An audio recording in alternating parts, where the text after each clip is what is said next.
La reconoció antes de que pudiera convencerse de que era imposible. La luz temblorosa del restaurante iluminó su rostro, y de pronto, el millonario sintió un golpe seco en el pecho. Era ella la chica que una vez había compartido su lonchera con él cuando no tenía para comer. La amiga que desapareció sin explicación antes de graduarse. Sus dedos se congelaron alrededor del menú, y por un instante el murmullo del lugar se volvió un eco distante. Observó cómo ella avanzaba entre las mesas con pasos cansados, el uniforme demasiado gastado, el cabello apresado en un moño que intentaba ocultar la tensión acumulada. No era la misma niña risueña que conoció. Pero sus ojos, esos ojos, no habían cambiado. Ella no lo vio al principio. Su atención estaba atrapada por las bandejas, por los clientes impacientes, por el reloj que marcaba un turno demasiado largo. Sus manos temblaban ligeramente cuando dejó 2 cafés en la mesa contigua, y él sintió un nudo en la garganta al ver una cicatriz fina recorriendo su muñeca, una que nunca tuvo cuando finalmente se acercó a su mesa. Mantuvo la sonrisa profesional,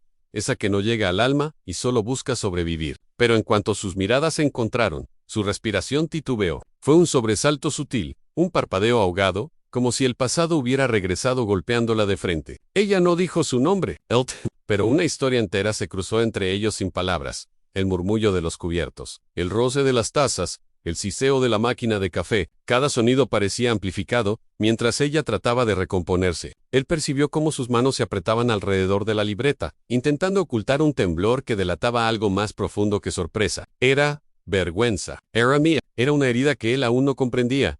Pidió un vaso de agua solo para obligarla a quedarse un segundo más. Ella sintió con un susurro casi inaudible, evitando mirarlo directamente. Cuando regresó, dejó el vaso con un cuidado excesivo, como si temiera romperlo. Esa delicadeza no era parte del trabajo. Era parte de alguien que había aprendido a callar para no quebrarse.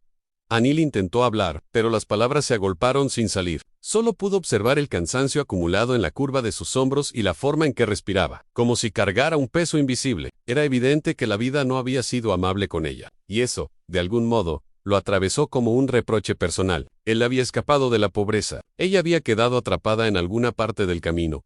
Cuando ella volvió a la mesa por tercera vez, su voz se quebró apenas. ¿Necesita algo más? No era una pregunta profesional, era una defensa. Era unmoral. Y, al escucharla, el millonario comprendió que algo muy oscuro la había obligado a desaparecer de su vida. Algo que ella aún temía nombrar antes de que pudiera responder. Un hombre corpulento salió de la cocina y gritó su nombre con dureza. Ella dio un respingo sutil pero profundo, como si cada sílaba fuera un golpe antiguo. Él lo notó.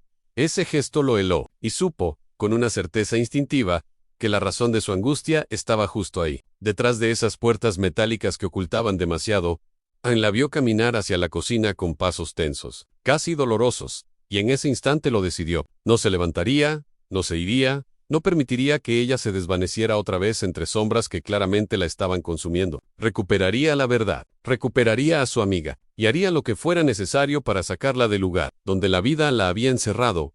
En el murmullo del restaurante, pareció apagarse cuando él se quedó de pie frente a ella. Sofía tragó saliva, intentando mantener la calma, pero sus manos temblaban al sostener la bandeja. Había esperado toda la noche que él se fuera sin reconocerla, sin mirar demasiado. Pero ahora, con sus ojos clavados en los de ella, ya no había escapatoria posible. Él notó el cansancio escondido detrás de su sonrisa profesional, esa que intentaba ocultar un dolor que llevaba años acumulándose. Recordó a la niña que reía en los pasillos de la escuela, que dibujaba futuros brillantes en los márgenes de sus cuadernos. Esa luz aún estaba ahí, apenas, pero necesitaba que alguien la viera antes de apagarse del todo. Cuando ella dio un paso atrás, él levantó las manos con suavidad, como quien se acerca a un pájaro herido. No quería abrumarla, solo comprender. Sofía respiró hondo, intentando evitar que su voz se rompiera. No quiero que sientas lástima, dijo, aunque en su interior sabía que no era lástima lo que había en su mirada, sino algo más profundo. Liam negó lentamente,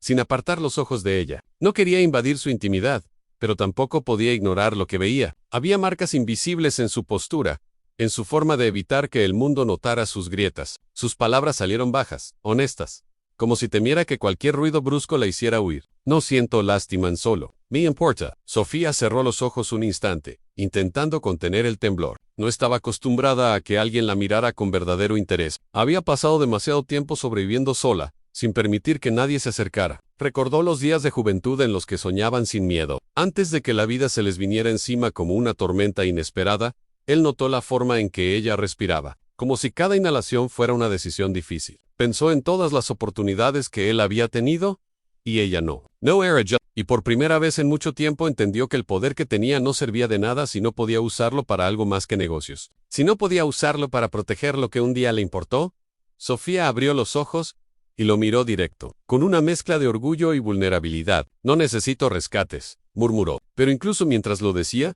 una parte de ella sabía que él no estaba ahí para salvarla, sino para acompañarla. Y eso, quizá, era lo que más miedo le daba, dejar que alguien la viera tal como era ahora.